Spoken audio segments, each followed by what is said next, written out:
जिंदगी में कभी भी ऐसे पल आ सकते हैं जब सब कुछ धुंधला और घबराहट से भर जाता है। एक इमरजेंसी। तो आज हम इसी घबराहट को दूर करेंगे और स्टेप बाय स्टेप समझेंगे कि कैसे शांत रहकर सही जान बचाने वाली कार्रवाई की जाए। तो चलिए देखते हैं कि आज हम क्या क्या समझने वाले हैं। सबसे पहले इमरजेंसी होती क्या है, उसे पहचाने कैसे। फिर जो सबसे जरूरी है, घटनास्थल की सुरक्षा। इसके बाद मदद कैसे बुलाएं और शुरुआती जांच कैसे करें।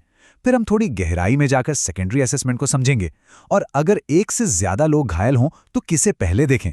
और आखिर में हमारा अगला कदम क्या होना चाहिए। तो हमारा पहला सेक्शन है खतरे की घंटी, यानी एक इमरजेंसी को पहचानना। देखिए, सबसे बड़ा सवाल यही उठता है कि हम कैसे जानें कि जो हो रहा है वो वाकई एक इमरजेंसी है। तो सवाल यही है कि एक इमरजेंसी को आखिर पहचाना कैसे जाए। अब ये सुनने में बड़ा सीधा साधा सवाल लगता है ना, लेकिन असलियत में हर इमरजेंसी चीख चिल्लाकर नहीं आती। जैसे इन तस्वीरों को देखिए, एक तरफ एक कार एक्सीडेंट है, जाहिर सी बात है ये एक इमरजेंसी है, पर दूसरी तरफ एक इंसान है जो बस अपनी छाती पकड़े हुए है। कोई शोर नहीं, कोई हंगामा नहीं, लेकिन ये हालत भी उतनी ही बल्कि शायद उससे भी ज्यादा गंभीर हो सकती है। तो फिर पता कैसे चलेगा?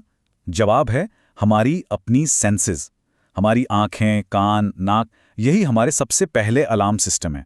कुछ भी अजीब दिखे, सड़क पर एक गाड़ी अजीब तरह से रुकी हो या घर में कोई बर्तन उल्टा पड़ा हो, धुआं उठ रहा हो, कुछ भी अजीब सुनाई दे, चीखने की आवाज़, कांच टूटने की, या फिर कोई अजीब गंध किसी केमिकल की या धुएं की, या किसी का बर्ताव एकदम बदला हुआ लगे, कोई कंफ्यूज दिखे या अचानक गिर पड़े, बस इन्हीं संकेतों पर ध्यान देना है। यही पहला कदम है।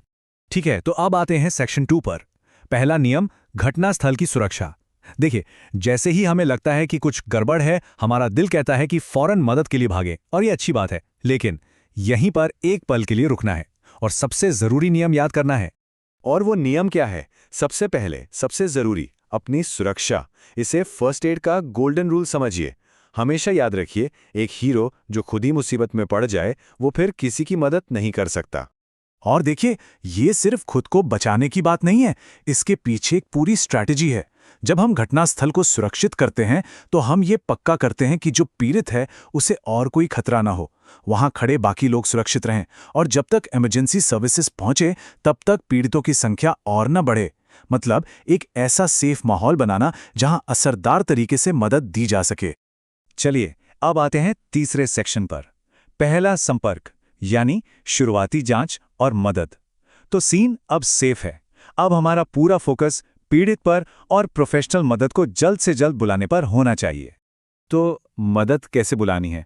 सबसे पहला काम, 112 या जो भी लोकल इमरजेंसी नंबर हो उस पे कॉल करें।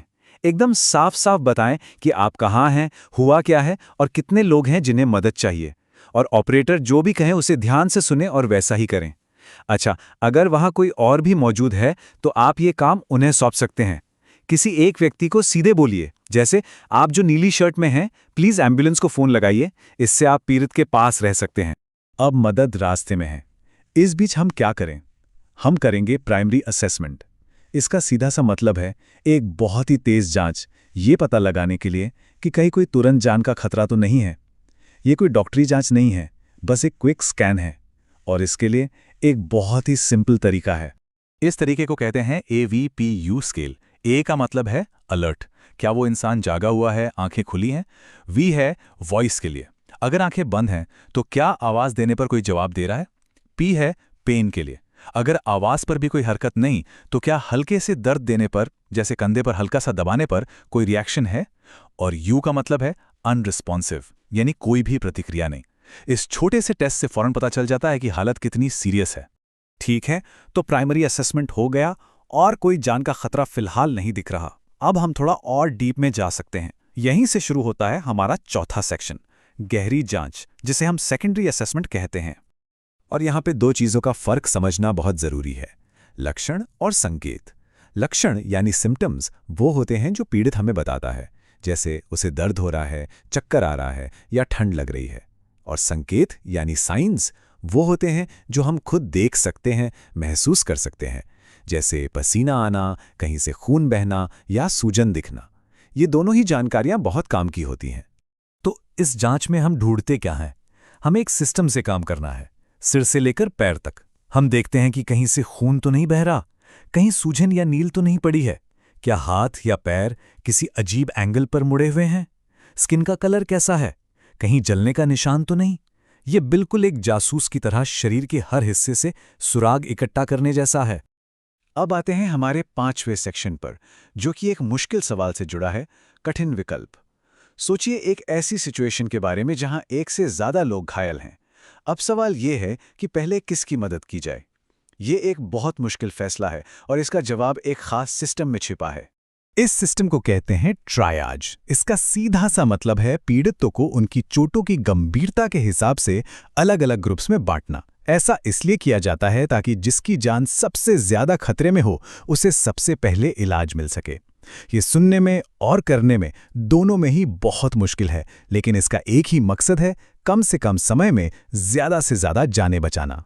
और इसे करने का एक बहुत ही सिस्टमैटिक तरीका है कलर कोडिंग। लाल रंग का मतलब है सबसे ज्यादा जरूरी, मतलब इन्हें फौरन मदद चाहिए, जैसे किसी को सांस लेने में दिक्कत हो या बहुत ज्यादा खून बह रहा हो। पीला रंग मतलब चोट तो गंभीर है पर वे थोड़ा इंतजार कर सकते हैं, जैसे कोई बड़ी हड्डी का टूटना।